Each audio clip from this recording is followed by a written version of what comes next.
কেডা? আমি হইলাম পড়ার টেবিলের ভূত।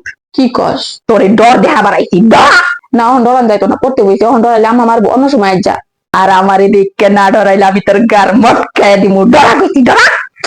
আরে না রে, অহন ডরান যাইতো না, জ্বর ঘুমাইতে যাবো তো না, যা ডরামুনি। কেরে আতঙ্ক, পড়ালেখা বাদ দিয়ে কার সঙ্গে কথা কস? সেও না মা, ভূত আইছে। ভূত আইছে মানে? কই ভূত দেখি, আজকে ভূতের একদিন কে আমার যে কয়দিন লাগে। পড়ালেখা বাদ দিয়ে ভূতের সঙ্গে কথা কস? হ্যাঁ, ভূত কেমনে তারাইতে এটা আমার ভালো করে জানা আছে। পড়ালেখা বাদ দিয়ে তুই ভূতের সঙ্গে কথা কস, ভূতই তারাবো, ভূত তারাই দিব। শয়তান জানি কোনখানকারের ভূত কেমনে তারাইতো এটা আমি ভালো করেই জানি।